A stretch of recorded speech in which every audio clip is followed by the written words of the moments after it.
bem-vindos ao nosso webinar promovido pela KENAC, que vai tratar de LGPD e segurança cibernética. E eu queria deixar alguns avisos para vocês. Meu nome é Raquel, eu faço parte do time da KENAC, vou auxiliá-los na condução do evento de hoje. Eu passo a palavra agora para o nosso presidente, senhor Jesus. Boa tarde a todos. Eu dou boas-vindas, né? Agradecemos a presença nesta webinar. Trata-se de um assunto muito importante, né, para as cooperativas, mas para as empresas de uma maneira geral. E eu espero que a nossa webinar de hoje seja bastante útil para todos presentes, né, na implementação aí destas leis, normas, ferramentas e de um método de trabalho que seja saudável, né, para todas as cooperativas aí presentes no dia de hoje. Desejo uma boa tarde, um bom trabalho para todos, né, e não deixem de fazer suas perguntas, que o assunto é bastante complexo.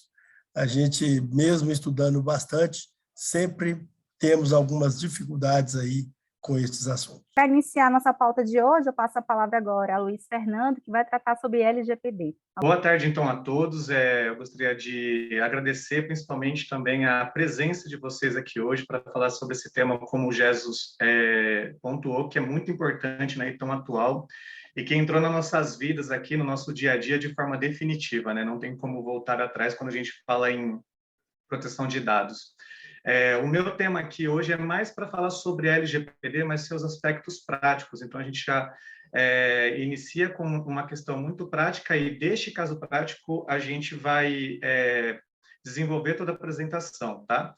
Meu nome é Luiz Fernando Moreira, eu sou assessor jurídico aqui na KENAC, também encarregado de dados ou de PO. Estamos aqui, esse caso prático que eu trouxe aqui nessa palestra de hoje, nesse webinar, é um caso prático que está muito presente no nosso dia a dia para a gente tentar mesclar esse caso prático com os conceitos da lei, para que fique mais claro, né, a aplicação no nosso dia a dia. Essa é uma notícia do ano passado, do primeiro caso de vazamento de dados de chave Pix de uma instituição financeira, né? E, nesse caso, o Banco Central comunicou, lá em 30 de setembro de 2021, a ocorrência desse vazamento de dados da chave Pix de uma instituição financeira, como destacado.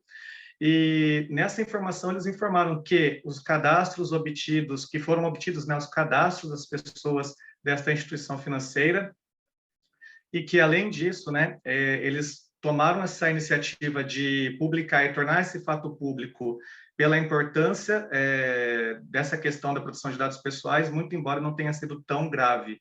E, no final, eles falam que as medidas, né, as sancionadoras serão tomadas aí por parte do Banco Central e também dos outros agentes reguladores. Então, aqui a gente inicia essa apresentação com este caso prático de que a lei já está em vigor, os ataques com relação à proteção de dados e segurança cibernética sempre aconteceram. A questão é que hoje a gente tem uma tutela específica para a proteção desses dados pessoais e também a aplicação de multas severas, como a gente verá, como veremos adiante, tá? Aqui eu trago para vocês o conceito, né? O que é dado pessoal? Primeira coisa, dado pessoal, a LGPD, ela protege somente os dados das pessoas naturais, não se aplica a dados das pessoas físicas, das pessoas jurídicas, no caso, que são protegidos e tutelados por leis específicas, né? Então, dado pessoal é todo tipo de informação que você possa identificar a pessoa de uma forma direta ou indireta. Por exemplo, nesse caso que eu trouxe aqui no início, eles conseguiram, né, neste incidente, obter o cadastro das pessoas. Então, por meio desse cadastros e também por meio das informações da chave Pix, eles conseguem identificar essa pessoa. Se eles obtiveram o cadastro de uma forma completa, eles conseguem o nome, por exemplo, ele consegue identificar essa pessoa de forma direta. Se eles, por exemplo, conseguiram obter somente a chave Pix, é um dado indireto que, ligado a um outro dado, eles conseguem identificar uma pessoa, né? E esses dados pessoais, eles também podem ser sensíveis, que são uma classe de dados pessoais que eles são protegidos por tratarem de questões raciais, questões políticas, questões religiosas, Então, ele recebe um tratamento um pouco mais específico da LGPD, justamente por causa da sua importância. Os dados pessoais pseudonimizados é um sistema biométrico, né, que eles utilizam para que os dados pessoais sejam desligados das pessoas, tratando de uma forma mais direta, desconectados de uma pessoa para que não seja identificada de uma forma direta, mas se unido com outro elemento, ele pode ser identificado. E o dado anonimizado são algumas técnicas que deixam o dado totalmente anônimo, deixando ele de receber essa tutela como direito de dado pessoal. Só um minuto que eu estou passando tela.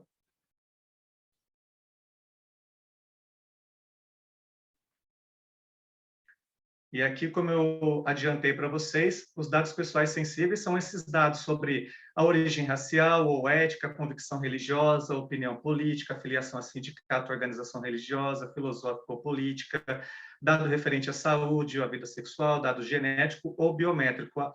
Luiz, não posso realizar tratamento de dados pessoais? Você pode, desde que tenha um consentimento específico, né, do titular de dados. Por isso que ele é tão sensível que ele tem essa tutela específica e um pouco mais severa por parte da Lei Geral de Proteção de Dados.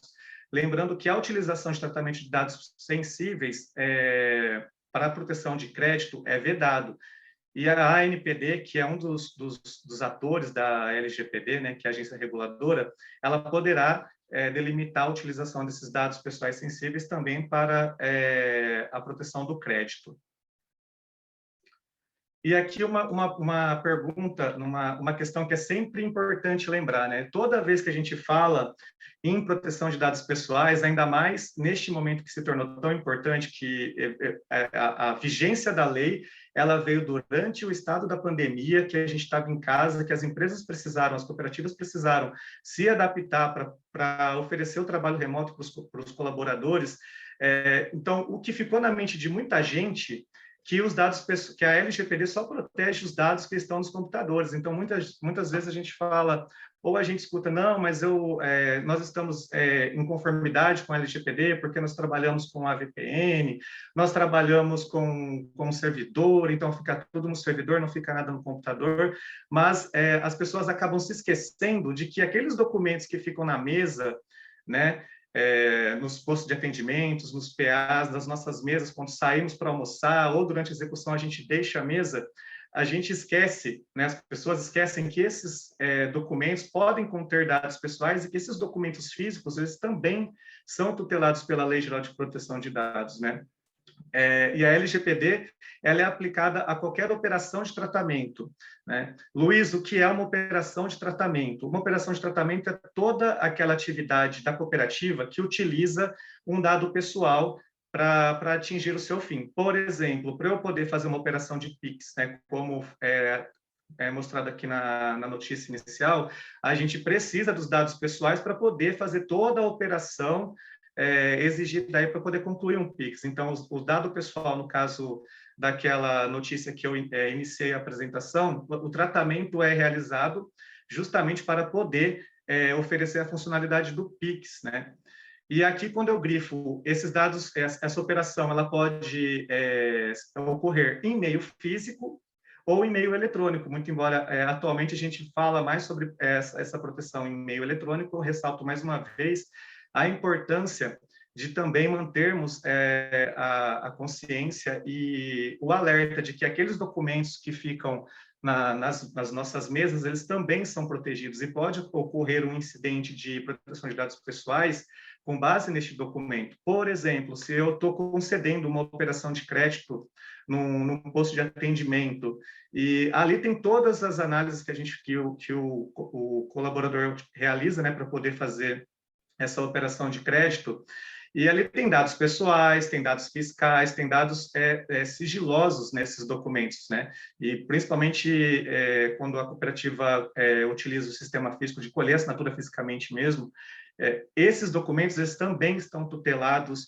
pela Lei Geral de Proteção de Dados, e é muito importante a gente manter em mente aquele conceito que sempre foi falado, né, de mesa e tela limpa, né? Então, não é só tela, pessoal, mesa também. A gente tem que manter a mesa sempre organizada, verificar, prestar atenção nas equipes, o que estamos deixando nas mesas, né, para que esses documentos também sejam armazenados da forma adequada, para que não ocorram incidentes. Então, esse é uma questão prática e que acontece muito. Então, a gente tem que prestar atenção nesses documentos físicos também. Lembrando que a LGPD se aplica a todos os dados, né, que são a todos os tratamentos realizados aqui no Brasil, ou para serviços prestados no Brasil, para indivíduos que estejam no Brasil, independentemente se nacionais ou estrangeiros, e todos os dados que tenham sido coletados aqui em território nacional.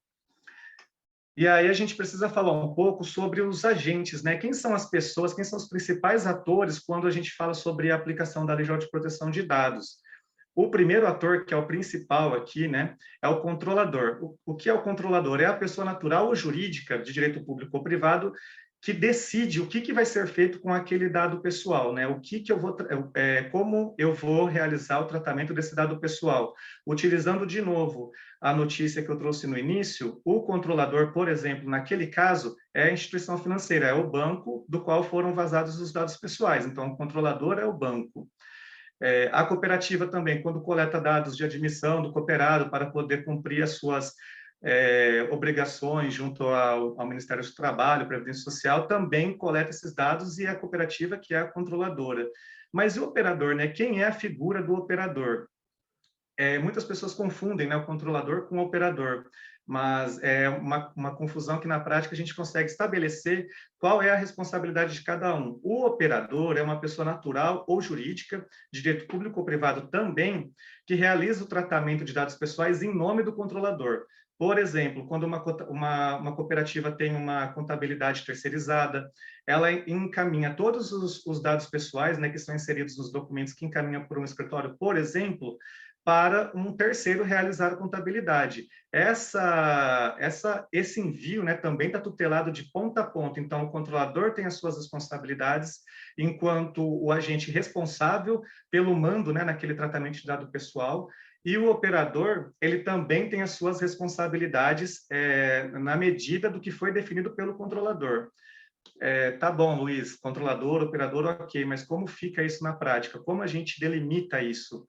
Na prática, é muito importante que todo serviço que seja realizado de forma terceirizada e que há o envio de dados pessoais para um terceirizado, que os contratos referentes a esses serviços contenham as cláusulas disciplinando quais são as responsabilidades do controlador, que é o envio da documentação, fiscalização, e também quais são as responsabilidades do operador, né? O operador vai fazer a operação A, B e C e me entregar X, entendeu? Ele não vai poder sair fora do escopo, ele não vai poder atuar fora do escopo que foi definido no contrato. Esse operador for, né, causar algum incidente e estiver fora do que está previsto no contrato, a responsabilidade será toda do operador e não do controlador. Por isso, é tão importante definir essas responsabilidades, né, de quem é o controlador e de quem é o operador, porque em um eventual incidente que ocorra com o operador, por exemplo, o escritório de contabilidade teve a sua rede invadida e todos os dados da cooperativa que terceiriza a contabilidade foram levados, né? Se o operador agiu fora do escopo ou não adotou as medidas técnicas previstas no contrato para proteger esses dados, o operador que é o responsável aí pelas eventuais indenizações. Eu trago aqui também outras figuras que não são agentes de tratamento, né? Mas fazem parte também da LGPD, que é o encarregado de dados, e a Autoridade Nacional, que é a ANPD, que já está em atividade. O encarregado de dados é a pessoa que também é conhecido como DPO, né? Muitos falam de DPO, que traz aí da língua inglesa, a pessoa indicada pela cooperativa que vai fazer o canal aí entre a empresa e a agência reguladora, entre a empresa e os titulares dos dados pessoais, que são as pessoas físicas. Por exemplo, no caso de uma cooperativa, o cooperado que tem lá uma conta numa cooperativa, ele tem esses dados pessoais inseridos nos sistemas da cooperativa e ele é um titular de dados. Essa nomeação do encarregado, ela é obrigatória, tá? Até a presente data, muito embora a NPD já tenha iniciado as suas atividades, ela ainda não regulamentou os casos em que será dispensada, né, essa questão da nomeação do encarregado de dados. Então, é importante, sim, a nomeação de um encarregado de dados que vai fazer toda essa mediação entre os agentes, aí, entre as pessoas interessadas em dados pessoais. Uma pergunta que sempre me fazem é: o encarregado ele precisa ser o gestor de TI, o encarregado ele precisa ser um advogado. A lei não traz esses requisitos específicos de quem será, né, quem é a pessoa que deverá ser o encarregado de dados. De acordo com as boas práticas de governança nessa área, e também já trazendo toda a experiência que a Europa já vivenciou e nos trouxe aqui como exemplo, o encarregado ele precisa dominar a matéria de LGPD, e ele precisa atuar de uma forma independente. Então, esse encarregado ele sempre responde direto para a diretoria e também faz as apresentações para o conselho. Então, é muito importante que esse encarregado, além de ter o conhecimento técnico específico, né, necessário para desenvolver as suas atividades, ele também precisa ter autonomia e independência para exercer essas atividades. E a Autoridade Nacional de Proteção de Dados é o órgão regulador, tal como temos aí o Banco Central para as cooperativas de crédito, a ANS para as cooperativas, para o segmento de saúde. A ANPD é mais um órgão regulador que vai tratar apenas sobre a Autoridade Nacional, sobre a Lei Geral de Proteção de Dados.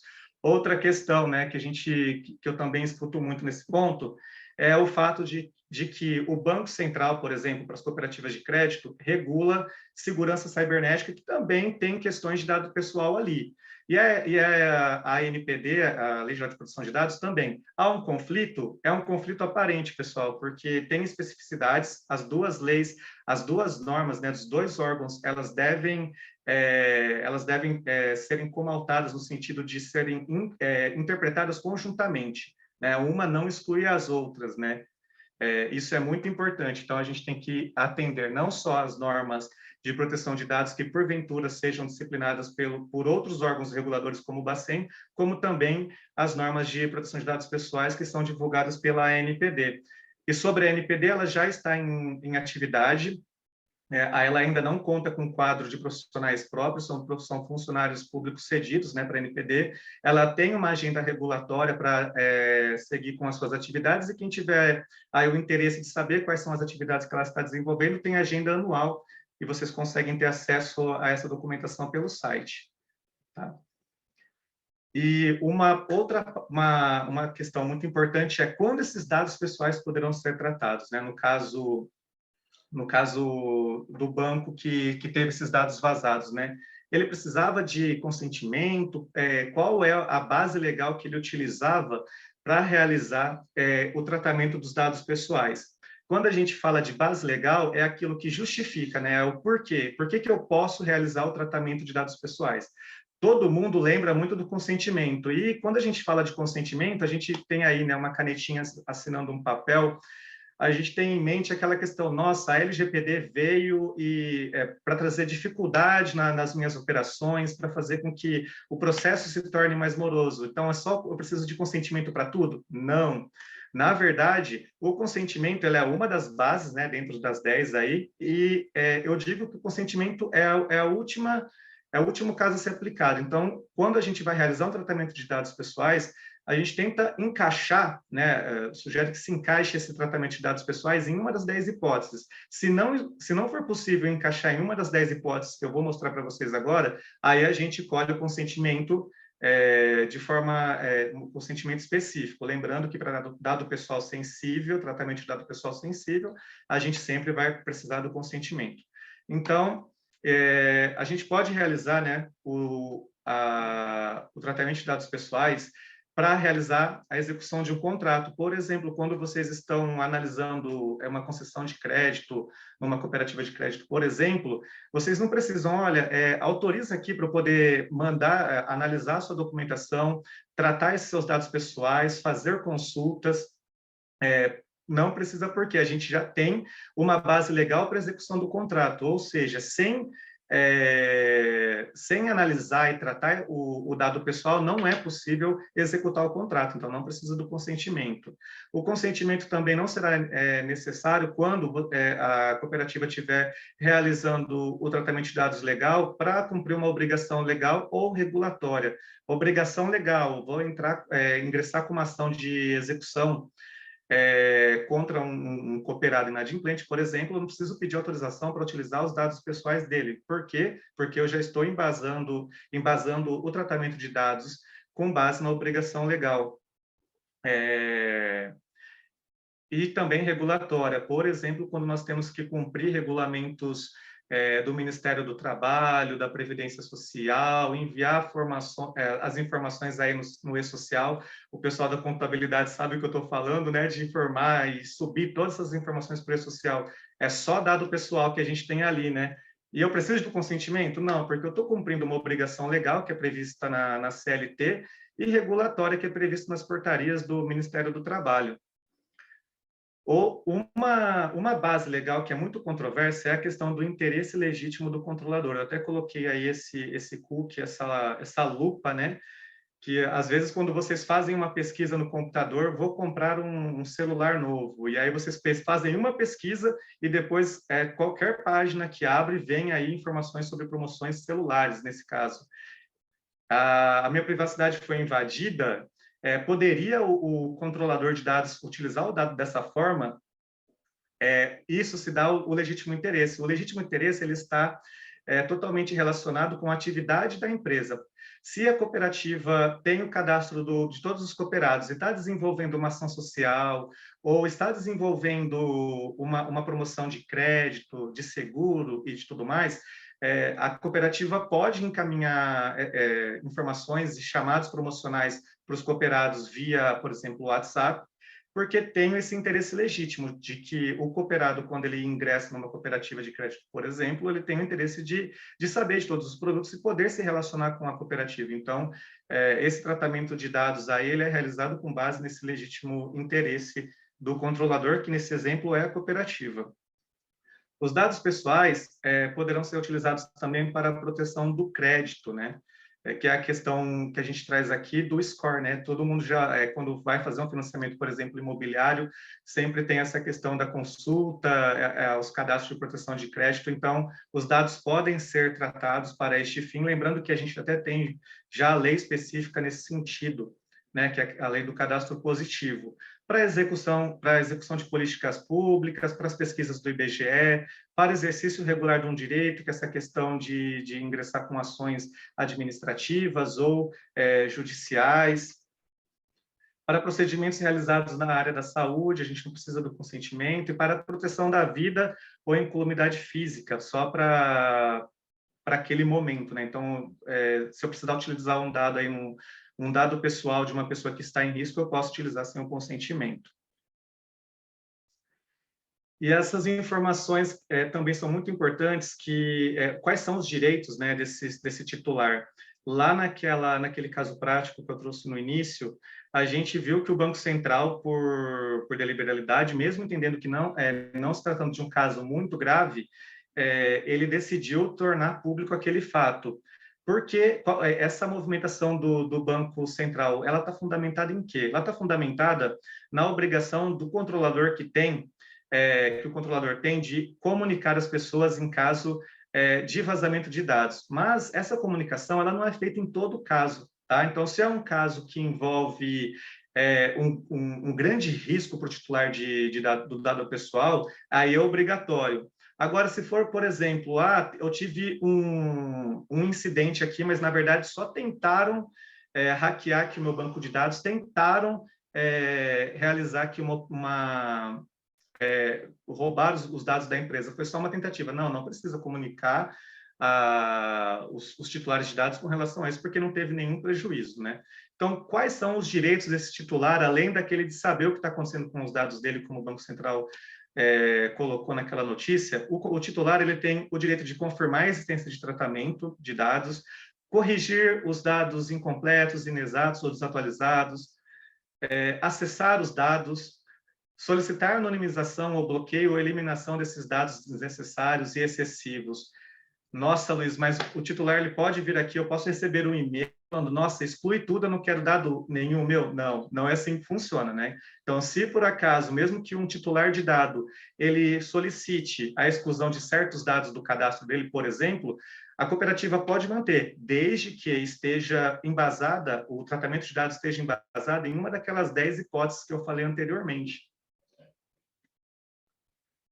Outro direito do titular de dado é realizar a portabilidade dos dados. Né? O que é essa portabilidade que a gente conhece muito nas instituições do ramo financeiro, né? Nas cooperativas de crédito, é levar um financiamento para um outro banco. Né? Então, ele tem o direito de solicitar que esses dados sejam enviados para outras instituições, assim como também ocorre nas empresas de telefonia.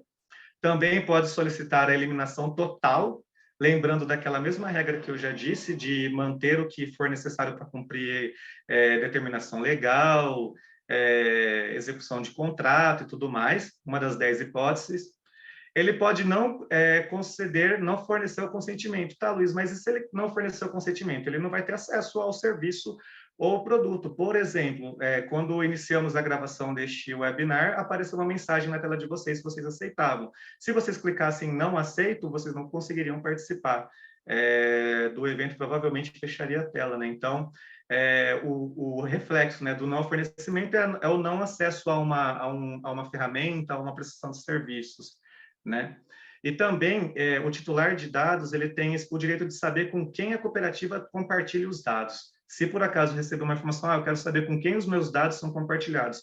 Olha, cooperado, seus dados são compartilhados com a nossa contabilidade, que é terceirizado, as questões de folha com as questões de cumprimento de obrigações acessórias, que a gente também compartilha esses dados, então eles têm também esse direito de saber com quem esses dados pessoais são compartilhados. A questão da revogação do consentimento, se ele deu o consentimento e depois, para uma hipótese que somente poderia realizar o tratamento de dados pessoais pelo consentimento, e se ele revogar, ok, então aí não pode fazer mais, então ele tem esse direito também de revogar o consentimento.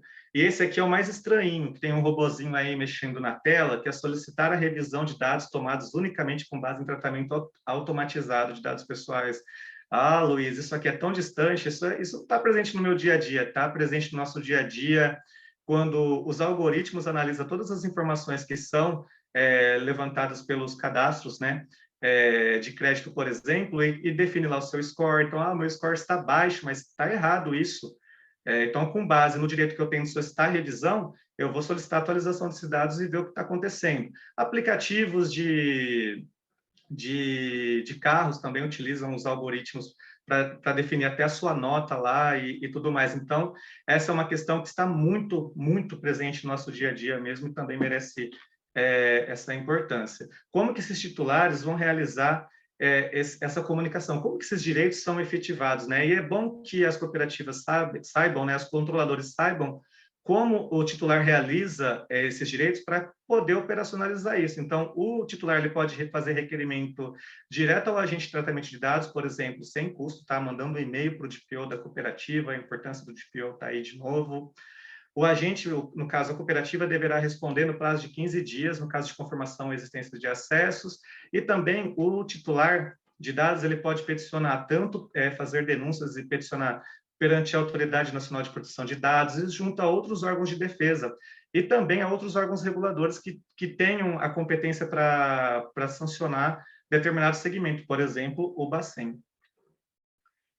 Quais são as penalidades, né? Quais são as penalidades? A primeira penalidade aqui é a questão da advertência. No caso, a NPD vai aplicar a advertência e quando se trata de uma questão, de um incidente muito leve, ela aplica a advertência e fala qual é a medida corretiva. Multa, que pode ser aplicada de até 2% do faturamento da PJ, podendo chegar até 50 milhões. Luiz, já começou a aplicação de multa? Porque a gente teve vários vacácios legis, né, tempos para que ela entrasse em vigor, e a multa era uma questão que foi sobrestada, já está em vigor. A ANPD já aplicou alguma multa? Até a presente data, não. De acordo com o regulamento, a agenda regulatória da ANPD, eles têm essa ação de definir o processo fiscalizatório e também o modo de quantificar essa multa, né? A metodologia para poder chegar a esse valor da multa ainda não foi publicado, tá? Uma outra infração é a publicação da infração. Então, se uma empresa sofreu aí um incidente, ela tem que publicar, e isso pode gerar um efeito muito negativo para a imagem da empresa, né? Por isso que a gente sempre chama aí a atenção para a importância da implementação e do cuidado desse dado pessoal. O bloqueio dos dados dos dados pessoais, a eliminação desses dados ou a suspensão desses dados pessoais de 6 a 6 meses, de 6 mais 6 meses, né? E a proibição parcial ou total do exercício das atividades. Tudo isso, essas 4 últimas hipóteses aqui, elas estão ligadas ao banco de dados, né? Então, você já imaginou a cooperativa ficar um período, alguns dias, sem poder acessar um banco de dados para uma operação, né? Olha o prejuízo que a gente pode ter. E isso pode vir de um bloqueio, né? Se for uma questão muito grave, pode ser solicitada até mesmo a eliminação daquele banco de dados, dependendo do tamanho aí do incidente, da gravidade desse incidente.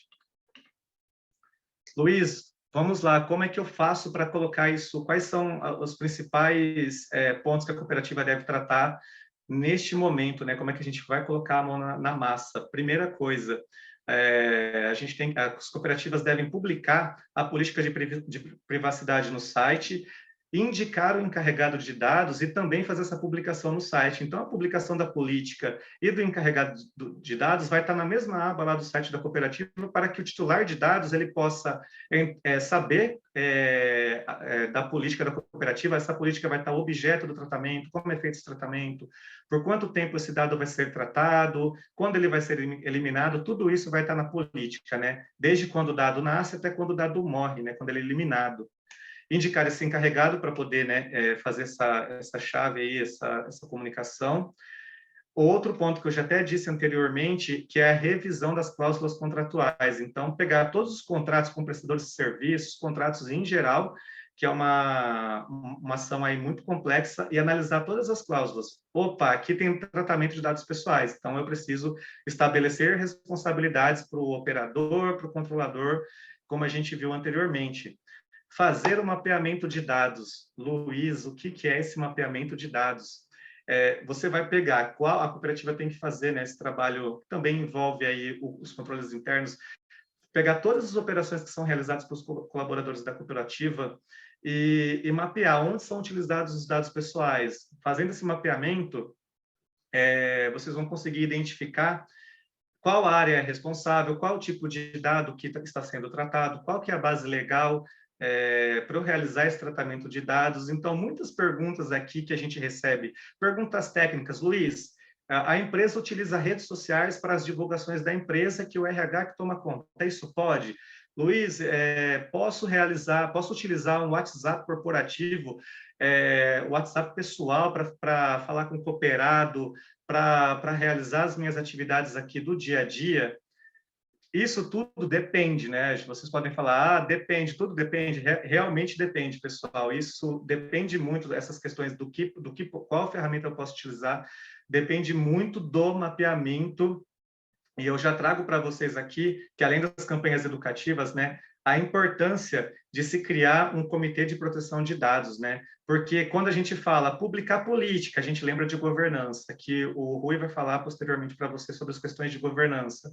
Indicação de encarregado envolve CA ou diretoria, dependendo o tipo de organização da cooperativa. Revisar cláusulas contratuais envolve jurídico. Mapear dados pessoais, controles internos poderiam nos auxiliar. Então, vocês conseguem enxergar que esse trabalho de implementação da Lei Geral de Proteção de Dados não é um trabalho que o DPO vai fazer sozinho, o encarregado vai fazer sozinho. Não, ele precisa das principais pessoas de cada área para poder entender como os processos são realizados e juntos definir as estratégias, né? Não é um trabalho feito sozinho, é um trabalho que realmente depende e só vai ser efetivo se tiver todos esses atores, né? E também a participação aí, por exemplo, do comitê. O encarregado seria um coordenador do comitê, aí tem o gestor do RH, o gestor de TI, o gestor jurídico, então todos sentam numa mesa e falam, olha, a gente precisa falar sobre proteção de dados pessoais. Então esse trabalho, ele não é feito sozinho, envolve questões não só de ambientes na rede, né, como o Rafael vai falar na sequência também para vocês, mas também envolve aqueles documentos que estão lá no armário da cooperativa, que estão lá na gaveta, embaixo do gaveteiro, embaixo da mesa, né? Então, aqueles documentos, eles também estão tutelados pela Lei Geral de Proteção de Dados. E é aí que a gente vê que é um trabalho que realmente é impossível de ser feito sozinho. Pode parecer no início complexo, nossa, eu vou ter que fazer um mapeamento, eu vou ter que escrever, eu vou ter que fazer tudo. A implementação da LGPD, ela vai variar de acordo com a complexidade de cada cooperativa, né?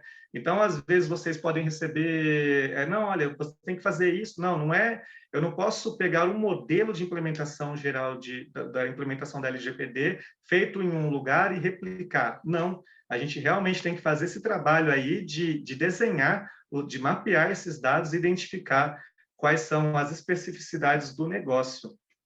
Então, eu só trago aqui para vocês, isso foi só um resumo, né, as principais questões práticas que eu ouço geralmente de perguntas sobre a LGPD, e é um assunto que, como eu disse, veio para ficar e está sempre sendo atualizado, né?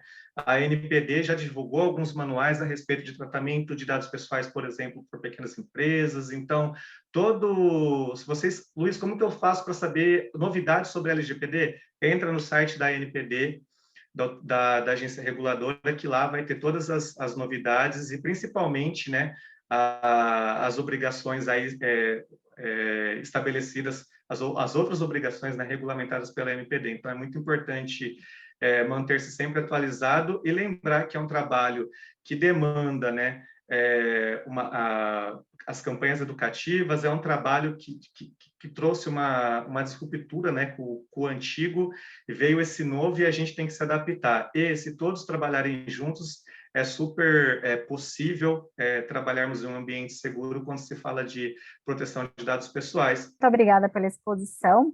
Eu passo a palavra agora para o Rafael Cavalieri, que vai dar sequência, apresentando para você sobre segurança cibernética. Boa tarde, então, a todos. Parabéns, Luiz, aí pela exposição na parte de LGPD, muito importante também para nós. Os dois assuntos, eles são correlatos, né? Não tem como falar de LGPD e fugir também da parte de segurança cibernética. Essa parte de segurança cibernética, vou tentar trazer para vocês um pouco do dia a dia, um pouco do qual é o risco que existe, né? Vou tentar utilizar para vocês um linguajar que fique compreensível para também aqueles que estão participando do evento e que não têm o conhecimento na área de tecnologia, tá? Espero alcançar esses objetivos. Muito importante a participação de todos, tanto as pessoas que têm conhecimento na área de tecnologia, quanto as que não têm, exatamente para entender um pouco mais sobre esse assunto e, principalmente, o próximo expositor, que vai ser o Rui, vai comentar um pouco sobre a parte de governança. Então, é importante vocês compreenderem também este assunto, que é associado à parte de LGPD. Pessoal, então vamos lá. Rafa, o que é esse negócio de segurança cibernética, né? Bom, a parte de segurança cibernética, ela é um conjunto de ações com o objetivo de proteção de dados, proteção de informações contra algum tipo de ameaça cibernética. Então, segurança cibernética vai estar sempre voltada a proteger informações, proteger os dados, tá? Essa parte da segurança cibernética, ela é uma ramificação, junto ali quando a gente está falando de segurança da informação e proteção de dados físicos e digitais, tá? Então, essas três coisas, elas são juntas ali, se correlacionam de alguma forma. Dados físicos que nós estamos falando e dados digitais, o Luiz ele deu uma abordagem para vocês, explicando da importância quando nós estamos falando da LGPD. Então, todos esses dados, eles são, de alguma forma, valiosos para o seu negócio. quanto será que vale uma base de operação de crédito de vocês para um concorrente que está começando agora ou que está tentando ganhar de vocês os clientes que vocês têm. Essa base contendo o nome de todo mundo, o telefone de todo mundo, os dados para contato de alguma forma com esse cliente, né, esse possível cliente de vocês, e também contendo ali, inclusive, quanto que ele ganha, quais são, se ele é um funcionário público, se ele é um privado, se o faturamento dele é grande, se ele trabalha com crédito rural, se ele trabalha com operações normais de consignado, empréstimos comuns. Então, tudo isso, pessoal, tem um valor agregado muito grande, né? Então, algumas empresas, algumas instituições financeiras respeitam exatamente o cliente e não vão atrás desse tipo de informação. Mas, tanto eu quanto você, sabemos que não são todas que são assim. Alguns desses clientes, dessas empresas, dessas instituições financeiras, querem crescer a qualquer custo, não importa como, né? Então, qual é o foco aqui da segurança cibernética? Exatamente, proteger essas informações, esses dados, tá? Esses dados, Rafa, eles estão aonde? Pessoal, são os dados que estão armazenados nos computadores de vocês, no celular de vocês, nos servidores da instituição de vocês, e que, de alguma forma, todas essas grande quantidade de dados, elas transitam de alguma forma, né? Seja, por exemplo, quando a gente está falando de uma empresa de cobrança, que atua fazendo esse braço, né? Olha, a minha instituição financeira não tem cobrança, Rafa, eu terceirizo esse serviço. Obviamente, para executar essa atividade, ele vai precisar que você encaminhe para ele o nome das pessoas, para ele ligar em seu nome, né? No nome da instituição financeira, ele vai precisar de quem são as pessoas, onde elas moram, os dados para contato, vai precisar das informações do contrato, se tem garantia, se não tem. Todos esses dados vai ser repassado para essa outra empresa. Nesse primeiro momento, importantíssima informação que o Luiz acabou de apresentar para vocês. São dados pessoais, e esse compartilhamento de informações com outras empresas depende daqueles 10 itens que ele comentou, tá? Porém, a outra forma de se obter esses dados de uma forma ilícita seria com uma espécie de ataque. Um ataque hacker, por exemplo, a uma instituição financeira para tentar capturar essas informações sem o consentimento agora de todo mundo. Ninguém sabe o que está acontecendo com os dados daquele cliente, tá? Então, Rafa, vamos lá. Como é que funciona esse ataque cibernético aí? Essa coisa que você está falando de alguém está tentando roubar os dados. Pessoal, hoje em dia, para obter informações, obter vantagens, roubar mesmo as pessoas, você não precisa sair na rua mais, né? Então, você recebe ataques por e-mail, você recebe no seu WhatsApp, você recebe, a instituição recebe, né, de fora esses tipos de ataque.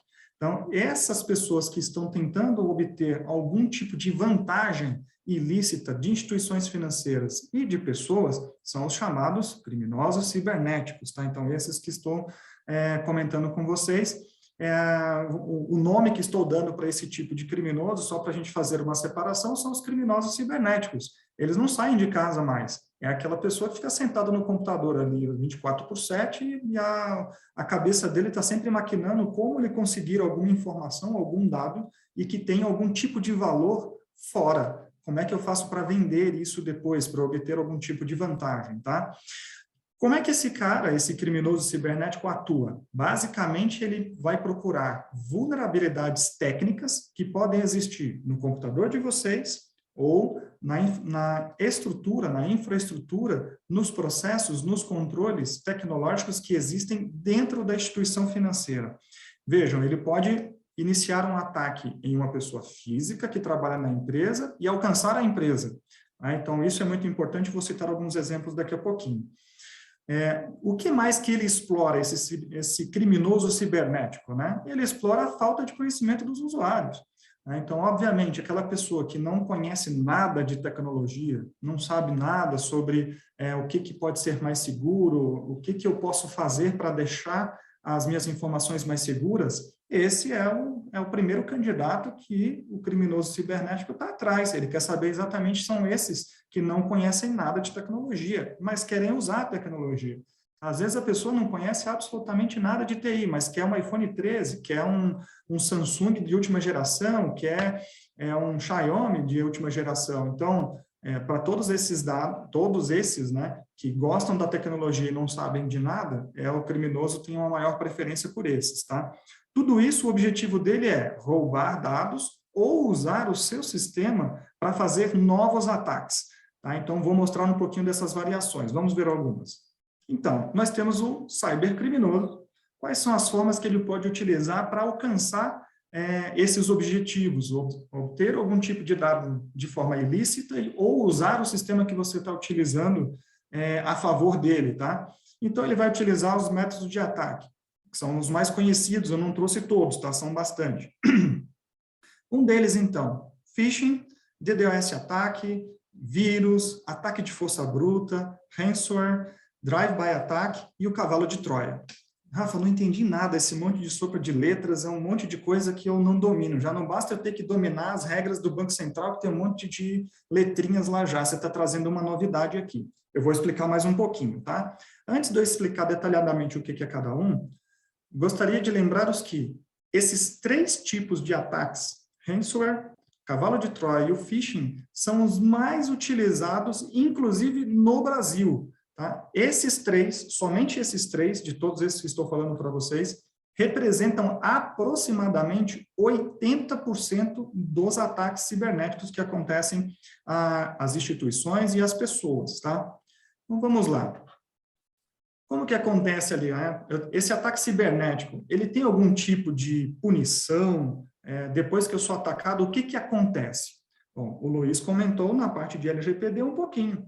Quando você tem algum tipo de dado vazado, você vai ter que expor que houve um vazamento. Eu trouxe 2 matérias, então, só não vou entrar no detalhe das matérias, tá? Fiquem à vontade para pesquisar, mas vamos lá. A CNN Brasil trouxe uma matéria na sexta-feira, dia 16 de maio, onde ela informou que os sistemas do Ministério da Saúde estão fora do ar após tentativa de invasão. Esse é um tipo de ataque hacker que aconteceu, as informações, no caso, no site do governo.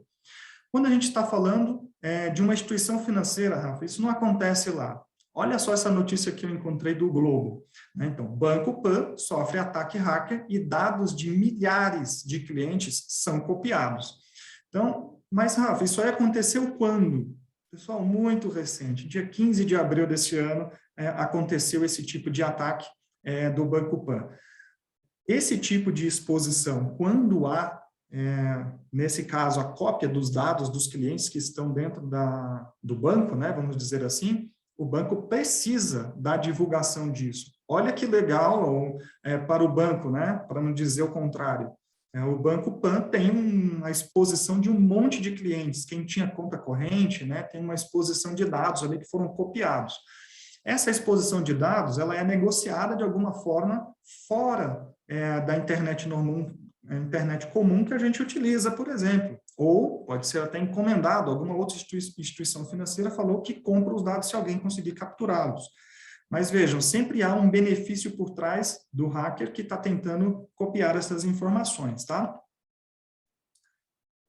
Rafa, então vamos lá, daqueles tipos de ataque que você comentou. Me explica um pouquinho o que é cada um daqueles tipos lá, né? O phishing, então, que é um dos mais comuns que disse para vocês. Eu vou tentar aportuguesar alguma parte, né? Então, aqueles que acompanham o tema com o assunto, por favor, não fiquem chateados comigo, é só para tentar dar uma explanação um pouco mais clara para quem não domina o assunto, tá? Então, vamos lá. Phishing, a gente trazendo para português, o que é isso? Pescaria, né? Então, o que esse tipo de ataque faz? Basicamente, pessoal, é aquele que ele manda um e-mail para você, olha, clique no link, temos uma promoção especial para você, um super desconto para você, né? Então, você clica nesse link e aí você passa a começar uma interação com o hacker, tá? Um outro que é muito comum, tá? Para informações bancárias. Olha só, as suas informações bancárias estão desatualizadas. Clique no link abaixo e vamos atualizar os seus dados cadastrais. Obviamente, se é uma atualização cadastral, o que é o normal, né, de uma pessoa que recebe um contato desse. Ela vai logar no banco primeiro, vai colocar o seu login e sua senha. Depois ela vai colocar o restante dos dados para atualizar. Seu nome, o endereço, comprovante de endereço, se for o caso, sua renda, todas as informações que são necessárias para uma atualização cadastral. E aí, por que se chama então esse tipo de ataque de phishing? Ele vai ficar, de alguma forma, bombardeando vocês para tentar capturar algum tipo de informação. É o Willow Phishing, né? Então, ele está colocando uma isca para você. Ele está te dando uma informação de alguma forma para depois ele tirar proveito disso, tá? E aí ele vai, com base nessas informações, a partir do momento que ele tem o seu login, sua senha, ele começa a tentar acessar seus dados bancários ou algum site específico, um site de compras, pode ser. Então, os seus dados, por exemplo, imagens estão armazenadas dentro do seu telefone. De alguma forma, ele vai tentar utilizar esse tipo de informação para capturar dados e ter alguma vantagem sobre o assunto. Então, esse seria um dos modelos, que é o modelo de phishing, tá? Outro modelo muito comum, DDoS. Então, o que é o DDoS, né? Distribute Denial of Service Attack. São aqueles ataques de negação de serviço distribuído. Rafa, como funciona esse ataque? Pessoal, o hacker, ele tem várias formas de fazer a obtenção de computadores para trabalhar para ele, né? Então, seja ele dominando aqueles computadores porque são deles, próprios, né, do próprio hacker, ou de alguma forma, né, ele tirou alguma vantagem. Lembra que falei para vocês no slide anterior? A partir do momento do ataque dele, ele quer ou algum dado, ou utilizar o seu sistema, seu computador, para fazer um ataque para ele. O que ele vai fazer num ataque de negação, por exemplo? O objetivo dele é esgotar o recurso do site, né, da rede, ou do serviço que está sendo utilizado, consumido por aquela empresa. Vamos lá, então? Um site de vendas, pessoal. Quanto custa para o site de vendas tirar ele do ar? Né? Então, assim, que pese eu não ter conseguido roubar nenhuma informação, mas eu tirei aquele fornecedor do ar. Como é que ele faz isso? Ele pega, faz um ataque múltiplo, né? Ele pega todos esses computadores, todos esses sistemas que ele conseguiu invadir de alguma forma e manda eles fazerem uma ação nesse site ao mesmo tempo. Então, o site, na verdade, o que ele faz? Você dá um comando, né? Olha, pesquisa sobre carros. O site vai fazer uma pesquisa e vai colocar para você os itens, né, da pesquisa que você fez. A partir daquele momento, quando você escreve carros, a sua expectativa é que o site te devolva a informação do que são os carros, quais são os carros que estão naquele site. Mas, quando há um ataque hacker, por exemplo, ele vai fazer isso também, mas não vai ser uma vez só. Ele vai fazer milhões de vezes no mesmo segundo. Ele vai mandar todos os sistemas dele, todos os computadores dele atacar aquela rede e e tentar bloquear, né, barrar, derrubar aquele site. É um dos exemplos que aconteceu, por exemplo, com o Ministério da Saúde, aquele exemplo que mostrei para você nas imagens. Provavelmente foi um ataque DDoS para inabilitar aquele site, que seria um dos sites utilizados naquele momento para Covid-19, né? Alguma informação sobre Covid-19. Então, ataque phishing, ele vai mandar para vocês alguma informação e tentar capturar dados de alguma forma. O ataque DDoS, ele vai tentar inabilitar o sistema, tá? Ou o site, ou o aplicativo, ou o serviço que está sendo consumido naquele momento, tá? Cavalo de Troia, são os Trojans, tá? Normalmente, o cavalo de Troia, pessoal, ele é um anexo de um programa legítimo. São aqueles programas gratuitos que você baixa, um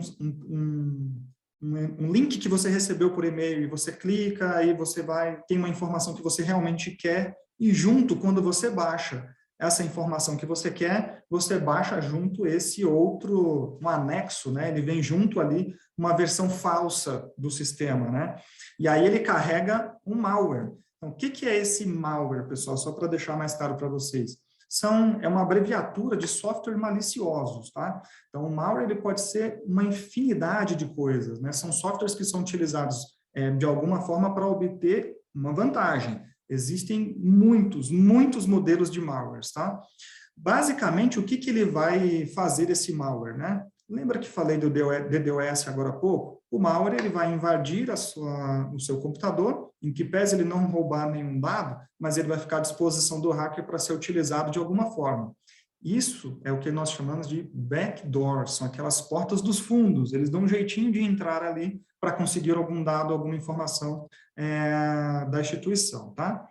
Um outro modelo muito comum, todos vocês eu imagino que saibam, que é o formato do vírus. O vírus, basicamente, ele é um programa, um código usado para danificar o computador. De alguma forma, ele vai corromper o sistema, vai apagar algum arquivo, vai destruir o que você está construindo de alguma forma, tá? E esse vírus, ele pode ser infectado em uma máquina e passar para a instituição inteira. Ele vai sendo compartilhado, ele vai indo de uma estação para outra, ele vai para um servidor, de alguma forma. O objetivo desse vírus, ele pode ser desde contaminar os outros computadores até roubar senhas que existam dentro dos computadores, tá? Outros tipos que nós temos, Drive-by Attack. Pessoal, esse aqui é um programa malicioso que ele pode ser instalado no seu dispositivo sem você saber. Ele entra ali dentro do seu dispositivo sem você saber. Então, ele vem junto ali, pode entrar, né, em que pese eu trazer uma imagem de um pendrive, ele pode vir num pendrive, ele pode vir num HD externo, ele pode vir em algum outro dispositivo que foi conectado dentro do ambiente de tecnologia. Aí você traz um dispositivo, pluga no USB, pronto, ele já entrou na sua máquina. Você nem deu autorização para ele entrar, mas ele já entrou, ele já vem junto ali. Hoje já existe, inclusive, pendrives, se vocês quiserem pesquisar na internet, vai ter, no Brasil, fora. Você consegue comprar um pendrive por um valor muito acessível e você simplesmente, ao plugar no seu computador, ele já consegue desbloquear, já consegue desvendar sua senha do ambiente de Windows, do ambiente de Linux, dependendo da versão. Ele já tem essas características, já vem pronto para ser conectado na internet. A partir do momento que você plugou uma espécie de pendrive dentro do seu ambiente tecnológico, em um computador só, o hacker já consegue capturar as informações, já consegue fazer download de dados, jogar para a internet, e aí você já está infectado, tá, pessoal? Nesse tipo de ataque, não é preciso você clicar em nada, você não tem que baixar nada, você não tem que abrir anexo por e-mail, não tem essa forma, tá? Basicamente, ele vai criar um botnet, que é um robozinho dentro do seu computador, e vai infectar a rede para fazer espionagem, tá? Outro que comentei para vocês, e esse é um dos mais comuns que tem no Brasil também, ransomware. O que é isso, pessoal? É um sequestrador digital. É um software que faz, basicamente, se infiltra dentro dos servidores, dentro dos sistemas das instituições e, de alguma forma, ele trava o banco de dados, ele trava tudo que aquela instituição utiliza de sistema. Hoje a gente sabe que uma instituição financeira dificilmente consegue sobreviver sem utilizar o sistema. E o que então o ransomware faz? Ele basicamente invade a tua rede, bloqueia tudo, e aí sabe o que ele faz normalmente? São aqueles exemplos que a gente já viu que a empresa está bloqueada, não consegue fazer nada, aparece uma telinha dizendo entre em contato com um número tal, ou por e-mail, ou por telefone, de alguma forma o invasor, né, quem fez o ataque, informa a instituição, pode ser uma informação na tela do computador, e ele solicita um resgate. Olha, para desbloquear o seu sistema e você continuar operando, eu quero que você pague X reais, mas eu não quero em reais, eu quero em bitcoins, que é a moeda que não tem hoje uma rastreabilidade simples, tá? Então, esse é um dos modelos mais comuns, onde as empresas, as instituições, têm o seu banco de dados sequestrado, tá? Por último, pessoal, um ataque de força bruta. Esse é um outro que eu queria trazer para vocês. Esse aqui é um tipo de ataque que ele é baseado na tentativa e erro, né? Então, o que o hacker está tentando fazer com esse tipo de ataque? De alguma forma, ele tenta entrar no seu ambiente tecnológico. Ele fica lá na portinha do teu firewall, já vou explicar sobre isso, ou do teu sistema, ele fica tentando. Joga uma conta de login e joga uma senha. Não deu certo, faz de novo, joga outra conta de login e outra senha. E aí ele vai tentando fazer isso o tempo inteiro. 24 horas por dia ele fica tentando fazer isso para tentar descobrir de alguma forma a sua senha, a sua conta de login, para conseguir se autenticar no sistema. São ferramentas utilizadas para descobrir as contas de login e senhas e invadir as contas e roubar os dados, tá? Rafa, vi que você está falando esse monte de coisa, mas como que eu posso ser mais seguro aqui? Pessoal, aqui tem um exemplo de um servidor, um ambiente de data center, adequado, e aqui a gente tem um ambiente não adequado, pessoal. Então, a gente pode estruturar o meu ambiente tecnológico e a instrução para as pessoas que atuam com tecnologia para serem adequados, ou posso deixar de forma, deixa a vida me levar, como tem uma música aí do Zeca Pagodinho, e deixa as coisas, quando vir acontecendo, eu vou resolvendo de alguma forma. E o que acontece é isso aí, se você não embaralhado de fio, tentando resolver algum problema. Obviamente, está bem claro o modelo que é mais adequado do modelo que não é mais adequado, não é o recomendável, tá? Quando a gente está falando, então, né, do objetivo, qual é o objetivo, então, da gente fazer trazer esse assunto para vocês, pessoal? É fazer vocês pensarem antes de fazer. Então, muita atenção. Quando a gente está falando sobre o desenvolvimento de um novo produto, uma nova linha de crédito, uma nova forma de abordar o cliente, né? Então, tudo isso, pessoal, são ideias de vocês que têm um valor. E tudo isso vocês estão pensando em como melhorar o negócio em que vocês estão inseridos. Porém, pessoal, enquanto vocês estão pensando nesses daí, existem várias formas que um hacker, por exemplo, ou alguém mal intencionado está tentando capturar essa ideia de vocês, pelos exemplos que citei para vocês anteriormente, tá? Então, Rafa, como é que eu posso ficar mais seguro? O que eu posso fazer para ficar mais seguro ali, deixar meu ambiente mais seguro? Então, vamos lá. Para um dos modelos, tá? Existem também muitas formas de vocês deixarem o ambiente de vocês mais seguro, tá? Mas vou trazer para vocês somente algumas. Firewall. Então, firewall vem do inglês, também não vou deixar a tradução, tá? Mas seria parede de fogo. Então, assim, eu deixar de alguma forma uma restrição de acesso ali aos meus dispositivos. O firewall, pessoal, ele é um equipamento utilizado para a conexão que vem da rua para entrar dentro da instituição de vocês. Ele é quem diz o que passa, o que vai de informação para o usuário e o que não passa, quem tenta entrar dentro dos dados da cooperativa, o que bloqueia esse invasor, né? O firewall é uma das regras que pode ser utilizada, é um dispositivo básico que pode ter uma espécie de bloqueio. Ele é utilizado para fazer uma proteção do perímetro de redes, tá? É uma camada extra de produção para tentativas de ataque. Outra forma que a gente pode utilizar, né? VPN, a Virtual Private Network, a rede privada virtual. Pessoal, esse é um tipo de conexão que foi desenvolvido há muito tempo, existe VPN já há anos, pessoal. Mais de 20 anos já existe VPN, tá? Quando a gente está falando dessa parte de VPN, ela foi construída primariamente para você acessar os dados momentaneamente, só para você fazer alguma espécie de interação momentânea e sair. Não é para vocês trabalharem efetivamente dentro da VPN. Porém, com a evolução do tempo, com a evolução dos anos, dos computadores, das formas de conexão, hoje a VPN é utilizada basicamente para você fazer tudo, principalmente por aquelas empresas que utilizam conexão, né, que utilizam trabalho remoto, tá? Então, se você vai se conectar aos dados da sua instituição, você se utiliza de uma VPN. Basicamente, o que a VPN faz, pessoal? Em poucas palavras, eu tenho 2 computadores, ela constrói um tubo de conexão entre esses 2 computadores, que ele deixa a informação trafegada segura. Tudo que for passar de informação só vai passar por esse tubo conector, tá? Isso, em grosso modo, funcionaria mais ou menos assim. Outros métodos de proteção. Execução de pen test, que são os testes de invasão, e análise de vulnerabilidades técnicas. Então, se o seu ambiente tecnológico, né, você está constantemente testando se existe algum tipo de vulnerabilidade técnica, executando teste de invasão para saber se tem alguém fora tentando acessar as informações da cooperativa para que você bloqueie essas informações. Olha, Rafa, peraí, você está falando de pentest, uma forma de segura? Você está falando para eu contratar aquele cara que vai invadir e roubar os meus dados? Pessoal, existe uma, não sei nem se eu posso chamá-la de profissão hoje, mas existe hoje um formato de hacker que ele é o hacker ético.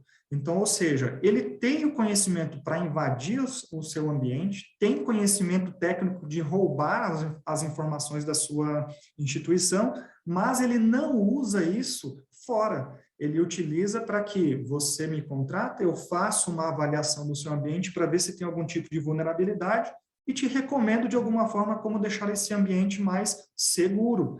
Lembre-se sempre, quando a gente está falando dos controles tecnológicos, existem muitas vulnerabilidades. Como as que a gente mostrou, existem várias formas de se atacar um ambiente de tecnologia. Também existem várias formas de você proteger as suas informações. Não é colocando apenas uma dessas informações que o seu ambiente vai estar seguro. Pode ser que o seu ambiente passe a ficar menos seguro, mais vulnerável se você utiliza uma só. Utilizar todas, então, vai garantir que eu não vou ser invadido, Rafa? Também não. Os hackers, a cada dia, eles estão sendo treinados, melhorados nas suas ferramentas e nas suas capacitações. Seguindo, então, auditoria de TI, pessoal. Isso também vai ajudar vocês, auxiliá-los a identificar se existem vulnerabilidades nos processos de TI de vocês, na parte de segurança da informação, no desenvolvimento de softwares que vocês tenham. Todos os processos tecnológicos, eles existem algumas recomendações de como eles devem funcionar, de como eles devem atuar. Então, nessa base, né, nesse caminho, a auditoria de TI executada nos processos tecnológicos de vocês vão te auxiliar a identificar aonde estão as vulnerabilidades e como você fazer para corrigi-las. Outro importantíssimo, pessoal, gerenciamento de log, trilha de auditoria. Então, rapidamente, o que é a trilha de auditoria? A trilha de auditoria é o que o usuário fez dentro do sistema, dentro do ambiente de rede, dentro do banco de dados.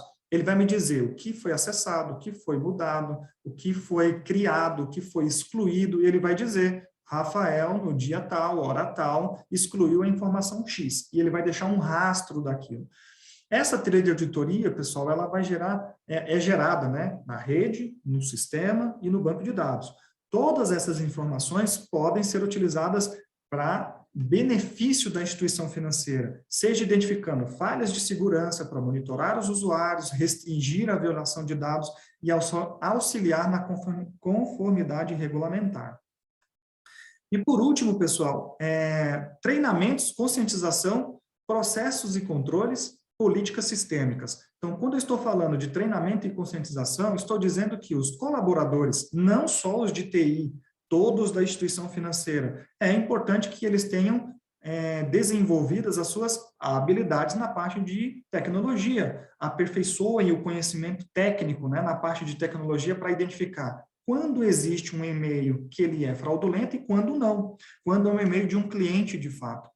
A maturidade dos processos do controles que a cooperativa ou que a instituição financeira tenha, baseado em TI, isso vai engajar as pessoas, a importância da política e na melhoria contínua dessas políticas também. Então, tudo isso, a conscientização, o treinamento, a melhoria dos processos, a definição de como a cooperativa vai atuar, lembrando, como o Luiz comentou, as políticas são aprovadas no âmbito da administração da cooperativa, e o Rui vai comentar um pouquinho mais na sequência. Por fim, pessoal, os últimos três que iria comentar com vocês. Um primário dele, né? Antivírus. Lembra que nós falamos de vírus navegando dentro do ambiente de rede de vocês, ou no computador, no celular?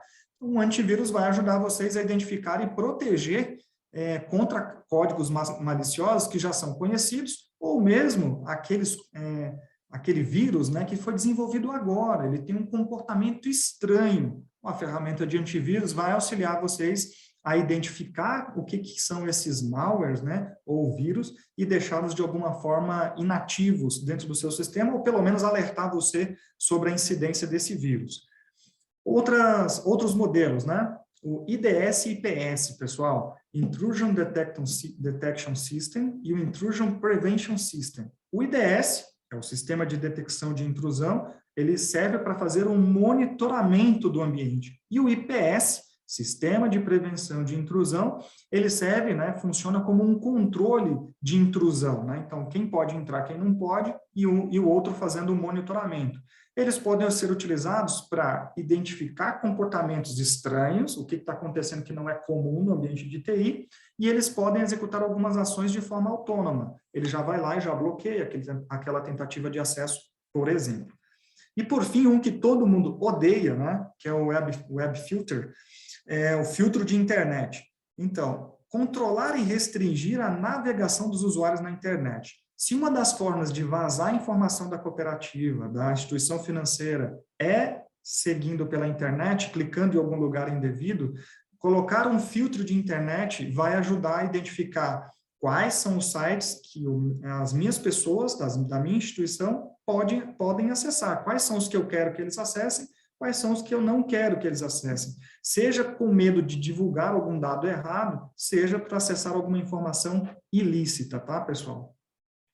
E, por fim, o que a gente tem, então, Rafa, de regulamentação em vigor? Então, o Banco Central, para instituições financeiras, divulgou a 4893, em 2021, que fala sobre política de segurança cibernética, tá? Então, o que a gente está falando ali naquela política de segurança cibernética? A implementação de uma política de segurança, e aí, pessoal, no capítulo 2, na seção 1, ele já fala, inclusive, o que ele quer que contenha, no mínimo, dentro da sua política de segurança cibernética, né? Quais são as diretrizes que deveria conter ali dentro. No item 2, falando sobre a divulgação da política de segurança cibernética, lembram que um dos itens que disse para vocês agora há pouco trata sobre divulgação, conhecimento, treinamento? Então, quando a gente está falando aqui nessa parte da seção 2 do capítulo 2 dessa mesma norma, ele está falando o seguinte: dê conhecimento a todos da sua instituição sobre a segurança cibernética, inclusive o seu terceiro, aquele que presta serviço para você.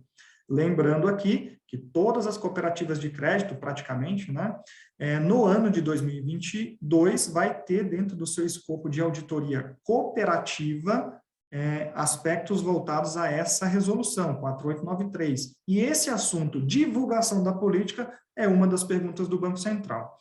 No item 3, ele está falando de plano de ação e de resposta a incidentes. Então, se há um incidente que ocorreu no ambiente tecnológico da sua instituição, você precisa registrar e ter definido um plano de ação para esse tipo de incidente. Ali ele fala que precisa ser divulgado, precisa ter o plano formalizado, a administração precisa aprovar esse plano também. No capítulo 3, esse é um detalhe que a maioria das instituições financeiras se esquecem. Pessoal, contratação de serviços de processamento e armazenamento de dados em computação em nuvem. Rafa, resolvi todos os meus problemas. Não tenho mais data center. Então, coloquei tudo na nuvem, agora fica tudo com terceiro. Opa, peraí. Você colocou tudo na nuvem? Coloquei. Você avaliou se esse tipo de informação já não deveria ter sido comunicado para o Banco Central?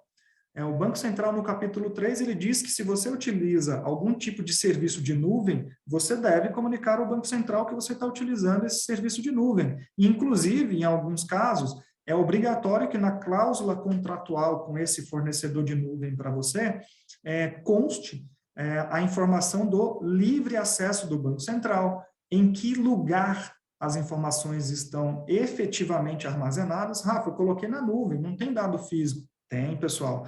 A nuvem é uma informação onde você consegue acessá-la de qualquer dispositivo, mas o dado está dentro de um HD em algum lugar do planeta. Então, o Banco Central está dizendo o seguinte: os dados estão fisicamente onde? Pode ser na China, pode ser nos Estados Unidos, pode ser no Brasil mesmo, pode ser na Venezuela, não sei se a Venezuela tem esse serviço, né? Mas qualquer lugar do planeta onde estão salvas essas informações. Essas são as informações que eu iria trazer para vocês sobre segurança cibernética. Raquel, passa a palavra para você, para a gente dar continuidade. Obrigada, Rafael, pela exposição. Eu cedo a palavra agora ao Rui, que vai tratar sobre o papel da governança nesses assuntos de LGPD e segurança cibernética. Boa tarde, pessoal. Prazer estar aqui falando com vocês. Depois de uma palestra, acho que muito bem lúcida, aí, tanto feita pelo Dr. Luiz quanto pelo Rafael, que trouxe aí todas as preocupações, os pontos importantes, né? Nós ficamos aqui com tempo aí para falarmos sobre o papel dos órgãos de governança na implantação da LGPD e da segurança cibernética. Eu sou o Rui Vasconcelos, atualmente diretor na KNAC. Se vamos falar do papel da governança, eu gosto sempre de trazer e de colocar aqui inicialmente qual que é a principal finalidade dos órgãos de governança, né? E aí nós estamos falando do Conselho de Administração e da diretoria das cooperativas. Então, a principal finalidade é preservar e otimizar o valor econômico de longo prazo da instituição, né? com integridade, liderança e transparência. Isso está lá nos normativos do Banco Central, nos manuais de boas práticas do IBGC. Então, essa é a finalidade, a principal finalidade dos órgãos de governança. E o principal papel, fortalecer e disseminar o propósito, os princípios e os valores da cooperativa. E como que os órgãos de governança fazem isso, né? O Conselho de Administração, ele define as estratégias, aprova planejamentos estratégicos baseado aí nos interesses, né, ou voltado para os interesses do associado, para essa principal finalidade, que é o de otimizar o valor econômico de longo prazo. E aprova as políticas, né? Políticas que são preparadas e levadas ao Conselho pela diretoria. E essa diretoria, ela tem como objetivo possibilitar o cumprimento dessas políticas e aprovar manuais, os processos, os controles mitigadores dos riscos, né? Então, nós vamos falar aqui um pouco das obrigações desses órgãos de governança, mas antes, e até em função do público que nós temos aqui no nosso evento hoje, é importante que cada um dos participantes, cada colaborador da cooperativa, né, entenda onde ele se posiciona dentro da governança da cooperativa, entenda o teu papel dentro da cooperativa no que se diz aos controles, à gestão de riscos e, aqui no nosso caso, a segurança cibernética e as boas práticas aí de gestão de dados pessoais. Então, aqui é o modelo de governança, é o modelo praticado por todas as empresas, no mundo inteiro, fora do Brasil, para as empresas listadas, esse é o modelo obrigatório. No Brasil, ele é obrigatório para as instituições financeiras, em razão dos normativos editados, publicados pelo Banco Central. Então, o que nós temos dentro da cooperativa são 3 linhas de gestão, né? Então, quem são os gestores primários, né? Os primeiros responsáveis pelos controles, pela gestão de risco? São os gerentes de cada área, os gerentes e os funcionários. Então, são as pessoas que estão lá na ponta, atendendo o associado, que são os primeiros responsáveis por todos os controles e por gerenciar os riscos. E aí que o Rafa trouxe a importância de ter engajamento, de ter conscientização, de ter o cuidado, né, em todas as ações que irá realizar, com o pensamento aí de segurança cibernética. E com dados pessoais, da mesma forma, né? Dados pessoais, na verdade, ele é um subconjunto de segurança e informação. Por quê?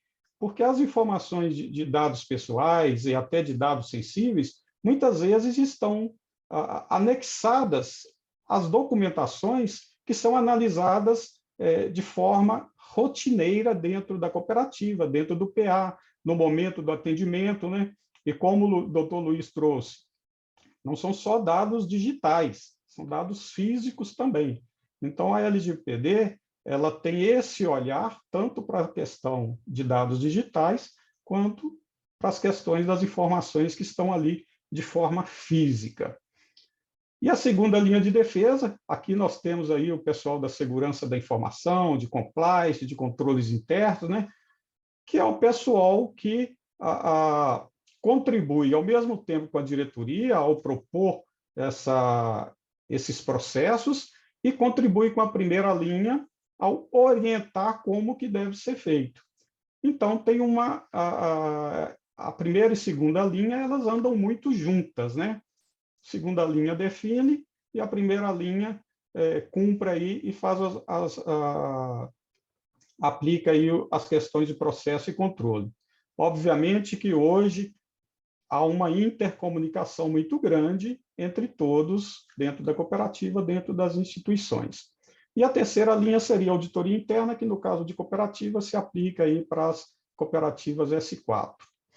Bom, e aí não vamos entrar muito em detalhe, nós poderíamos ficar aqui algumas horas falando sobre o modelo de governança, sobre as 3 linhas de gestão, né? Mas é só para trazer esse entendimento para vocês entenderem onde estão posicionados dentro da governança da cooperativa e a importância de ter esse engajamento, essa conscientização do papel de cada um dentro da cooperativa. Não é a partir das aprovações de políticas, das definições de manuais, que tudo está resolvido dentro da cooperativa. Depende, como o Rafa falou, da conscientização e das ações de cada um, de cada colaborador da cooperativa.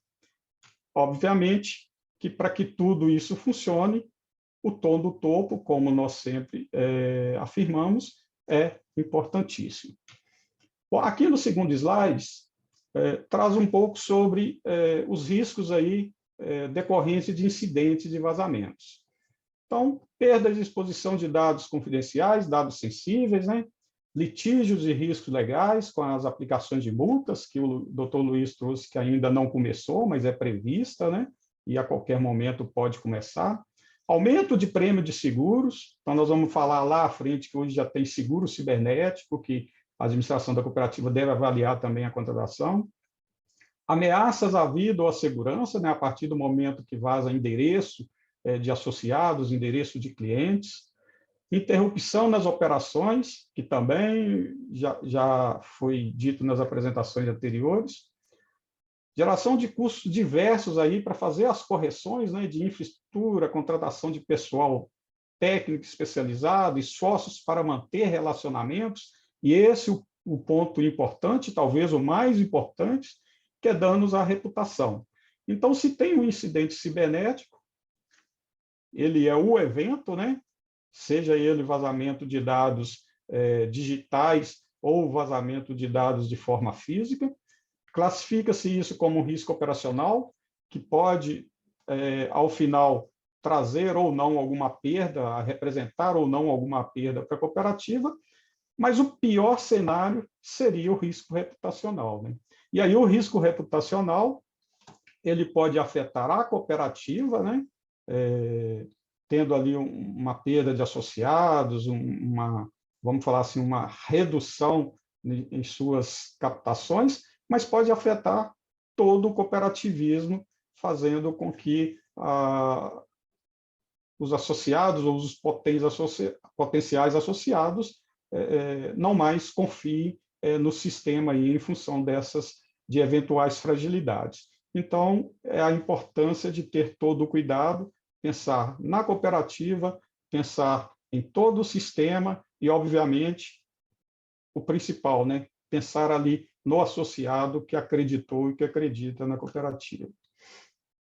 Bom, aqui, quando o Dr. Luiz trouxe lá a questão de mapear processo, né? Quais são os pilares? Jurídico, tecnologia e processos.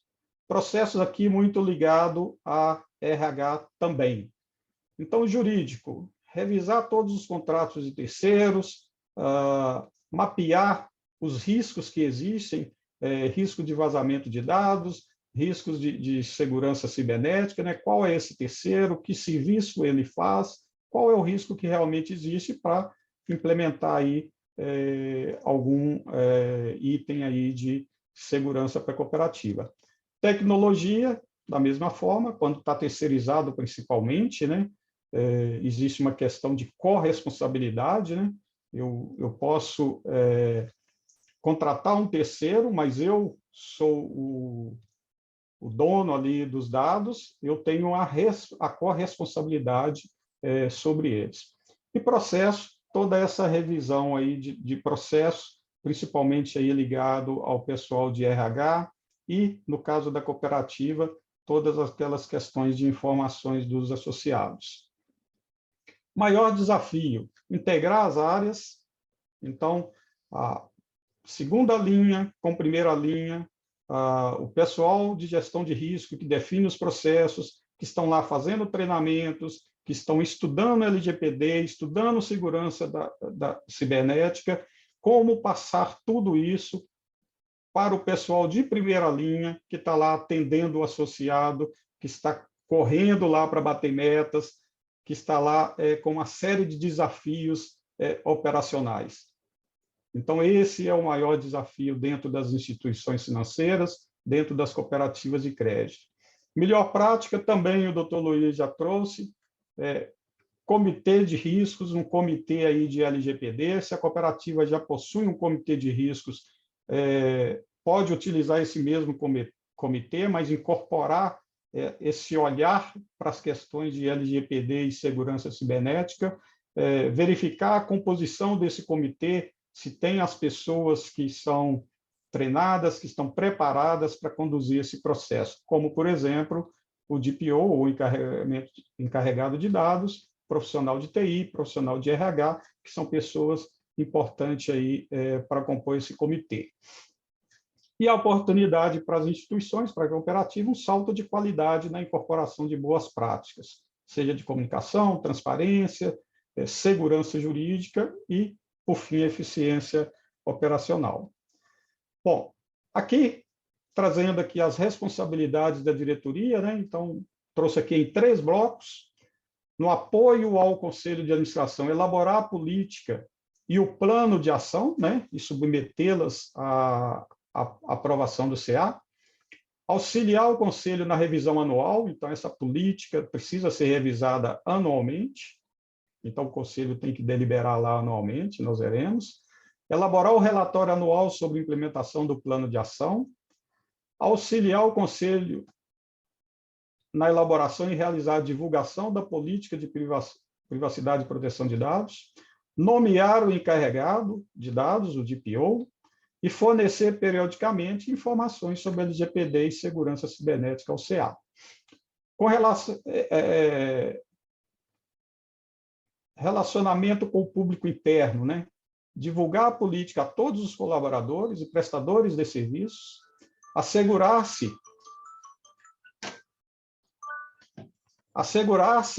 que os colaboradores da área de TI e o DPO estão capacitados para as funções, supervisionar a implementação e o desempenho da estrutura de gerenciamento de segurança, integrar e assegurar que suas políticas para gerenciamento de riscos e continuidades em relação a incidentes de interrupção relevantes no ambiente de TI.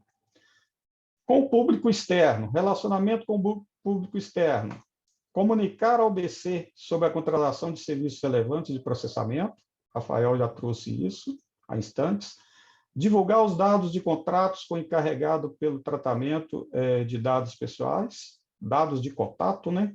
Então, isso tem que estar lá no site da cooperativa, revisar os contratos com prestadores de serviço, incluir a cláusula sobre LGPD, por exemplo, divulgar resumo contendo as linhas gerais da política de segurança cibernética ao público externo. Conselho de Administração. Dividimos aqui em estratégia, aprovações e acompanhamento. Estratégia, discutir e aprovar as diretrizes de política de segurança, promover a discussão da contratação de seguro cibernético, então já é uma prática aí das grandes empresas, definir papéis e responsabilidades da gestão de risco cibernético. E aí, previsto nos normativos do Banco Central, né? Revisar e aprovar anualmente a política de segurança cibernética e o plano de ação, analisar e aprovar o relatório anual, então é preciso elaborar um relatório anual e esse relatório tem que ser apreciado pelo Conselho de Administração, revisar e aprovar anualmente a política de privacidade e proteção de dados, designar o diretor responsável e aprovar a opção por política de segurança cibernética única do conglomerado, se for o caso. No caso, quando se trata de um sistema cooperativo organizado, na maioria das vezes essa política ela está lá na entidade de segundo ou terceiro nível, então essas entidades, o Conselho de Administração precisa aprovar essa opção. Tudo isso precisa estar registrado em ata. Assim como deve estar registrado em ata os acompanhamentos que devem ser realizados pelo Conselho de Administração. O Conselho de Administração tem que conseguir evidenciar em atas que ele tem o entendimento de todas essas questões de LGPD, de segurança cibernética.